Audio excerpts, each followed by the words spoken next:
Hello, and welcome to another episode of Words for Life, the podcast where we look for motivation, inspiration through quotes, ideas, and people. Today we have our first ever guest, Trevor Dale. So, Trevor Dale is a husband, father, author, YouTube host, motivational speaker, Navy veteran, and life coach. Quite the list of accomplishments out there, Trevor. He I is no the, go ahead. no, I appreciate it. So go ahead. I love the intro. Yeah. He is the owner and host of The Joy Site. Great site. Lots of good content out there, which also connects to his YouTube channel, which is also titled The Joy Site. Lots of good motivational content, lots of good ideas and concepts trying to give people joy in their life. He is also, as I said, an author, and the book he has written is available on paperback as well as Kindle. And there it is right there. And it is called The Choices We Make. Very good book. Gives a lot of good, interesting insight into life, kind of where we've come from, how important joy is, and the choices we have. Highly, highly recommend to give it several reads, actually. It's good content. Really enjoyed it myself. And with that being said, Trevor, is there anything else you'd like to introduce around yourself? Just thank you for this. This is a great opportunity. I love being your first guest. I love having an opportunity to talk about this stuff.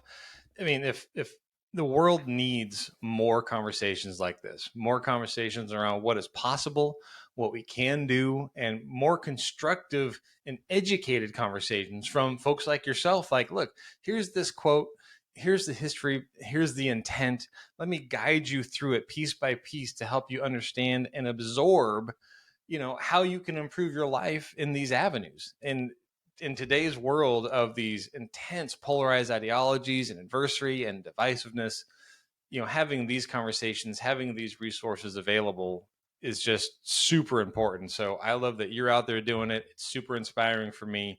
And it's just a much needed endeavor for more people to engage in. So thank you for this opportunity. Absolutely. Right back at you. Lots of good content, lots of good inspiration as well on your various YouTube videos, the posts you have on your blogs, and everything. So, agree.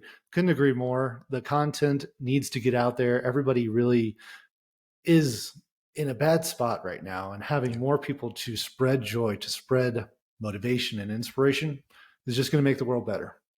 Yep, I agree. All right. So, with that being said, let's go ahead and get into it.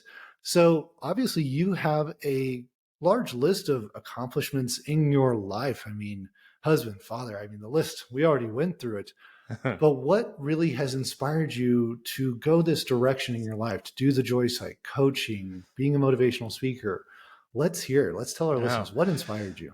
I'll try my best to make this the Cliff Notes version, but I absolutely love telling the story. So if I go on too long and get too boring, just cut me off. But so, oh, it started out where, like you gave me the list of accolades, which I hugely appreciate. And kind of jumping to the end, accomplishments done for yourself is not where you find joy and satisfaction. There's happiness, but happiness and being happy is so temperamental and so temporary. Like you just have these ebbs and flows in your life and these emotions that sometimes you're happy, sometimes you're sad, you're angry, you're jealous, you're scared, and all these emotions. And happiness is one of those emotions. And so I was one of those people that was just striving for personal success and happiness. And I didn't know any better. And my journey started, way back when I was in high school and just a young kid. Now that I'm a much older man at 47, I can say when I was a young kid I didn't know anything. And so in high school, I made a ton of mistakes like a lot of kids, but my mistakes actually left scars on other people versus me being scarred up by other people's mistakes. And so there was a couple of bad decisions that really coalesced into really me not having much of a future. And what happened was my parents got engaged and it's like, okay, well, we can either pay for you to go to community college or go to the military. And as I've talked to hundreds of people, that's normally how military service gets offered. It's not like huge pride for the country. I'm going to go, if you're going into Marines, maybe it's like the family calling, but for most folks, it's a a lack of other choices and you're kind of driven towards this one. But not to oversell it. I can't say literally that the military saved my life, but figuratively, the military saved my life. I mean, it was just this introduction into a real world, real consequence, and also real education and immersion into life. And so my first lesson kind of started there, being engaged with people from around the world. When I was, I'm talking about high school in Durango, Colorado, population 8,000, same elevation of 8,000, mountain town, tourist summer. And then in the winter, it's nobody except for the locals because it's too cold and the 7 feet of snow. And so going in the military, I met people from everywhere. I mean, even folks that were like first or second generation from a different country that came in, got their citizenship, and then joined the military. Talk about inspiring stories of like someone coming from Nicaragua or coming from Guam, which is a U.S. territory, but coming in here and be like, yeah, I'm going to serve the United States in the military.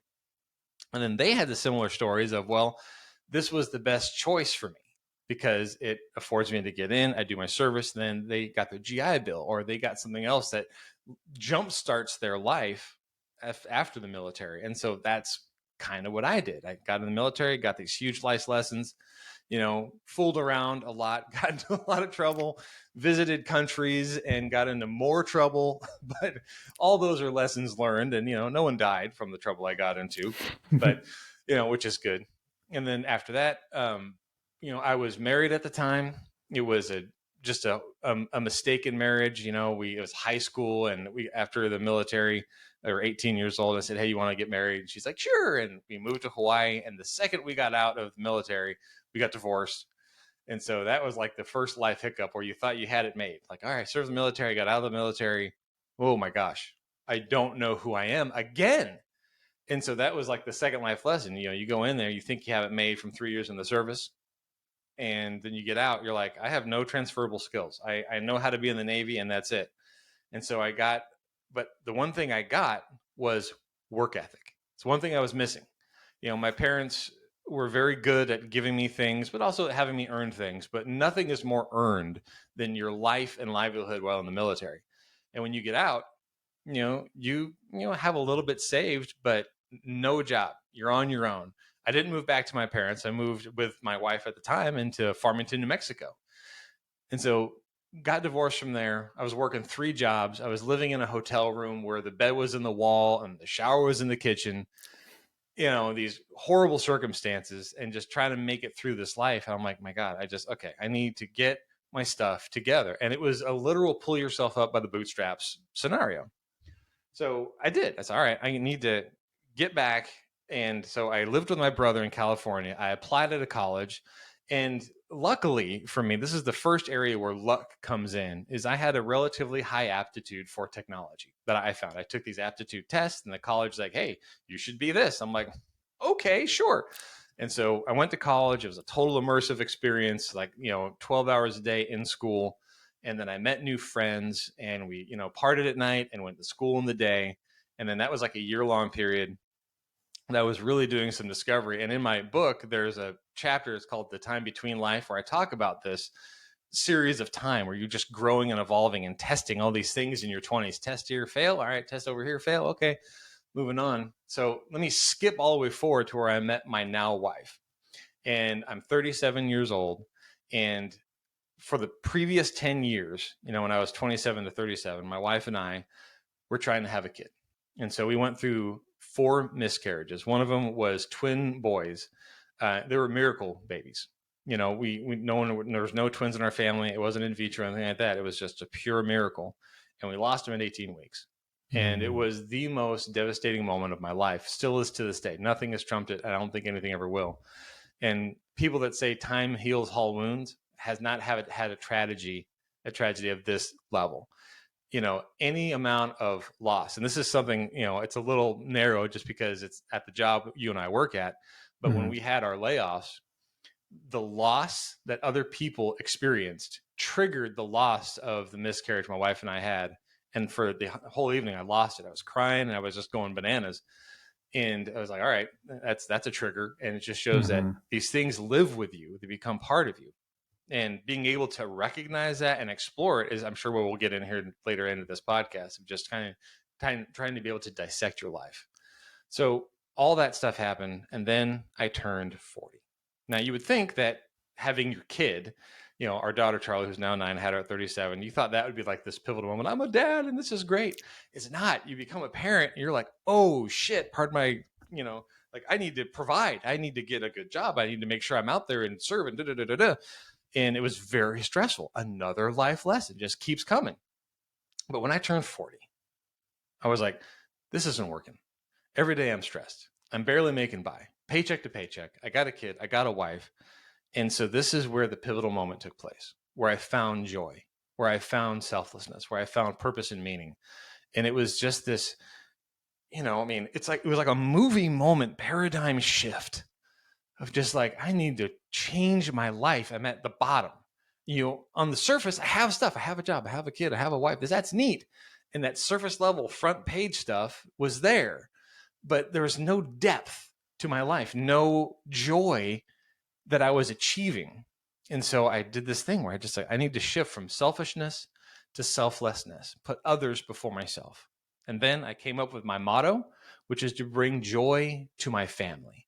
And encompassed in that is everything else. It's like, okay, is this activity going to bring joy to my family? Is this job? Is this endeavor? Is this vacation? Is this purchase going to bring joy to my family? And using that as my bedrock principle, I was able to build everything I have now. And since experiencing that moment, I have more joy in my life than I've ever been able to experience. I have a great work life, but it's not because I care about my job. It's I care about my family, and that motivates me to do my job. It's where I get my inspiration to do well at work, is so I can take care of my family. And finding that meaning and purpose has just made everything such a clear focus. Every decision I make, every choice I make is around, will this bring joy to my family? Is there value in the decision I'm making?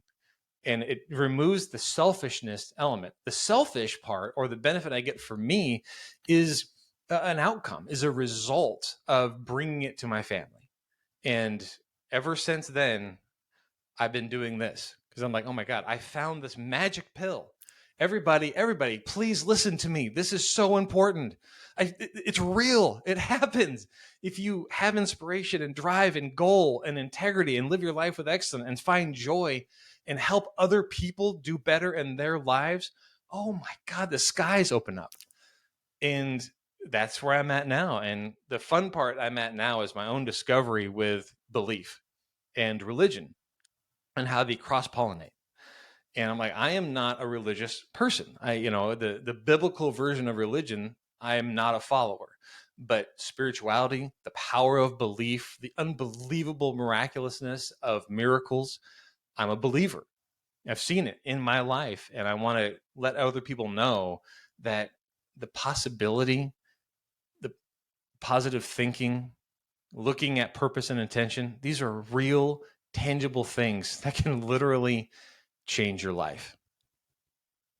Woo! I'll pause there. Wow. That is an amazing story, Trevor. That actually very inspiring, seeing you go through your life and really experience the various parts of the ups and downs that occur through, being a teenager and going through those rough times and going into the Navy and culminating into this, not necessarily a facade, but the idea that on paper, everything looks great, but there's an emptiness inside that you hadn't satisfied yet, which nobody probably was seeing. A lot of the times we say, work on yourself in secret is an interesting concept. And sometimes that secret isn't even on purpose. It just happens because we are unaware of it. And as we do that self-discovery and that interpretation of our life and the events that build the story of who we are, we start finding the purpose behind it. And sometimes it's that real quick pivotal moment. I had a similar one myself that has been on previous episodes that people can go and listen to, so I won't bore them with that. But the idea is that for some people, it is that click moment where they go, this is it.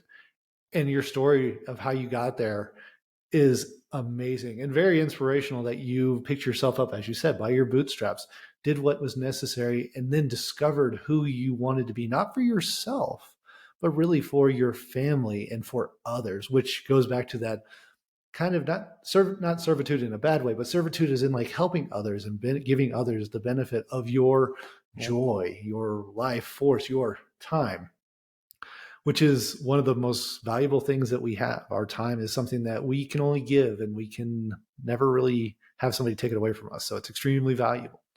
So this is an 100%. amazing story, Trevor, about how you got to where you are. Do you have any particular quotes that have also meshed into this inspiration and the way you have started to drive your life? You had mentioned one a second ago, but do you have any like good specific ones that helped you get there?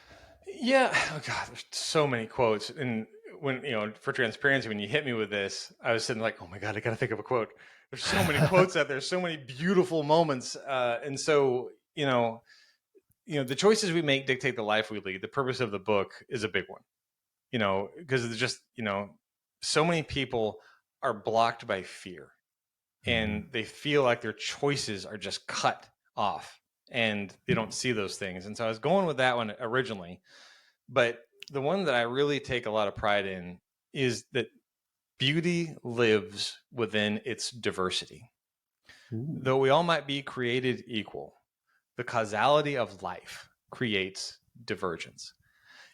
And I love that quote, and it's an unknown. I saw it one time and I threw it in my book, and I was like, this is just gorgeous. I love it. And it just lets us know that, yeah, we're all made of the same thing. We're all carbon, we're all stardust.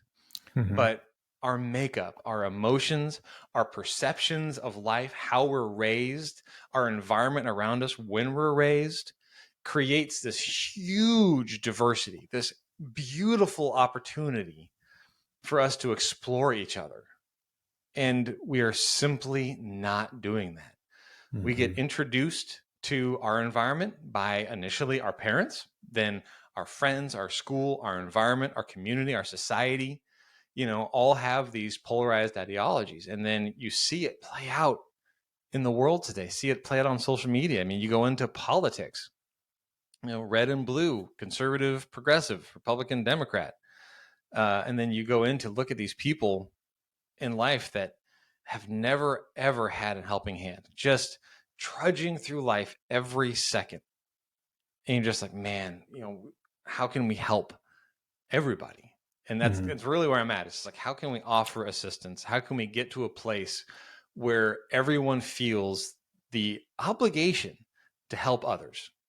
God, if we got there, what a society we would have if we just listened to each other's stories and lended a helping hand versus scrolling on our phones, listening to our own polarized, reinforced ideologies, and that's it. And so that's my thing. The beauty of life lives in its diversity. Causality is really where that stems from. That's a beautiful quote, Trevor. Really highlights how important it is to keep an open mind and an open heart when it comes to listening to those around us. It's so easy to get caught up in our own thoughts and our own minds regarding what we think and what the way the world should be based on our own experience or our own story. And to take that and say the beauty is in how diverse we are and how much we can really learn and help each other. As I've said in other podcasts, experience is a learning tool that can really springboard any kind of learning. And that's not just educational. I mean, everything's really education, but that's Right. also like saying a view you've never had, a perspective you've never thought about. And that diversity really comes into play because you mentioned you're one of the people you worked with or went in the Navy with who was from Guam or from a different Mm-hmm. country who has completely different experience and a completely different life story than what you do. And that's huge. That's a great way to learn. And that diversity helps Yeah. us understand that. But we become so closed off to thinking that someone else's experience is therefore a detriment to our own. And that's not a good way to think. Think about it as an expansion of yourself Yeah. and really a way to growing your own knowledge and experience exponentially. And that quote is a great representation of that. I think what our listeners can do out of this is through that quote, really understand and take the time to listen to those around you. take your biases, put them in your back pocket for a moment, and really listen to someone else, hear their story, hear their experience, and have a little bit of compassion around where they've come from.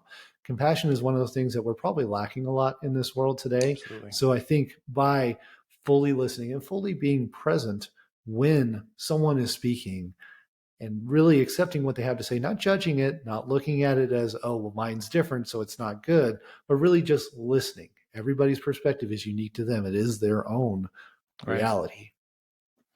Yeah, I couldn't agree more. And I got to give you a plug because I just listened to, I think it was your latest podcast this morning around blame. Ah, yes. And it's so applicable here. Everyone, the default character, and I've studied the human condition and our chemical neurotransmitter and emotions for a long time. And blame, the outward assignment of blame, is so prevalent. And like you say, like no resolution comes from blame. Nothing gets resolved because you're blaming, but you as an individual feel better because it's no longer your fault or your problem. You're like, oh, that was their problem. Whew, I'm done. And it sheds it from you, but it's like, oh man, if everyone just blames outwardly, there's no one who's going to take the buck and be like, you know what, let me see if I can solve that problem. Let me listen and understand all the perspectives that were engaged in this issue to find a way to come to a compromise or resolution. And people just don't get there. It's too hard for society today to engage in problem solving. And oh my gosh, I mean, you see it with, I don't want to get, super political, but the hot button issues today all over the place, like racism and inequality across the board, all these hot button items. And we got people just shouting across the aisle, shouting across the street at each other, saying it's not me, it's you. And well, just go look at the history books. How long have we been playing that game, and where are we? Evidence, proof's in the pudding right there. Yep, absolutely. And that goes back to the fully listening and being present and not going in with judgment, being accepting of history, as you said, of the life situations, and just being like, look, I myself might not have done something, but this is the situation it is. Let's work together to resolve it. Let's take the blame. Let's take the responsibility and accountability to make it better by helping each other, having compassion and understanding. Yeah. And I think there's a funny part with that, because you're 100% on. And then there's these really complex social issues that keep coming up. And, because it's so prevalent and it's such a hot button issue, is like, inequality for the African American community. And there's some that, are saying this, like, you did this to our community. I was like, now hold on for a second. I didn't do anything, and so I want to help. And so the blanket blame without pointed, discovery is also where we fall short, because like there could be solutions or people that actually want to help. But when you point the finger at them saying this is your fault, they get this wall, like, well, then I'm not going to help you. And so it really comes with people engaging in conversation, because there's the people I get a beautiful opportunity to talk to, they all want to help. They all want to be able to do something and be better, and there's plenty that don't, the proof's in the pudding, but unfortunately, there's plenty of people out there that are longing for a better society, regardless of ethnicity, race, and preference. Agreed. They just want us to come together. And, at a scientific evolutional level, when you look at the people, we are blending cultures more than ever before in our history. Not to get all Harry Potter, but like, the purebloods, that's going away, and it's, that's why diversity and pluralism needs to be embraced, because the folks that are fighting against that, those are the folks I really want to help. It's like, look, it's coming like a train and it's not going to stop.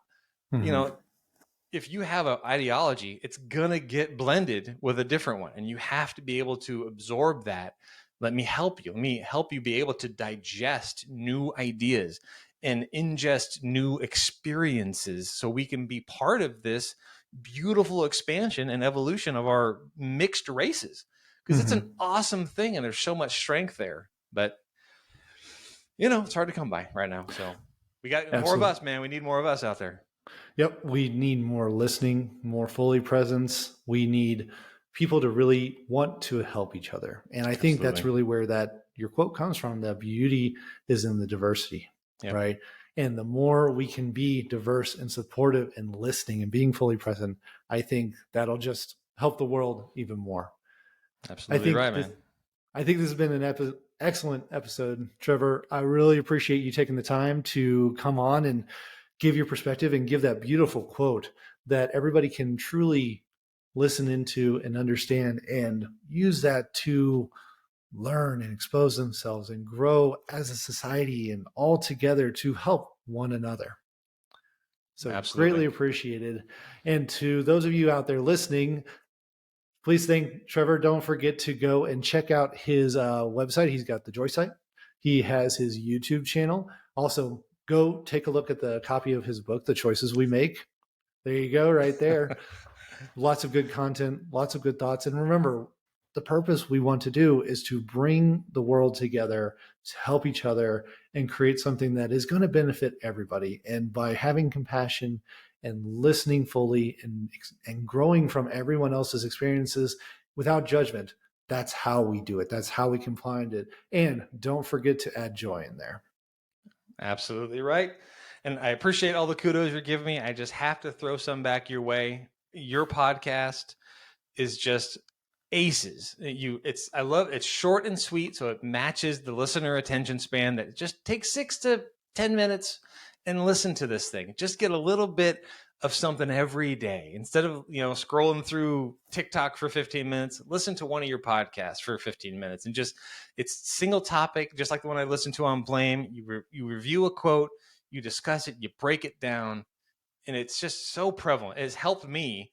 It helped me create other videos of like, ooh, I'm going to write that down. I'm going to do a video on that. And it's just it's so articulate, and I just hope everyone here has an opportunity to read the book and come into the Joy site. But also, Stephen, for what you're doing, it's fantastic. It's truly great, and I'm honored to be here. So I appreciate the time. Absolutely. Thank you very much for those kudos, Trevor. It's wonderful to have you on. And for those of you listening, again, thank you for joining this episode of Words for Life. Please join me on the next one where we talk more about inspirational quotes, ideas, and hopefully some more people as we move forward and get inspiration from those around us. I want to thank you all and have a great day.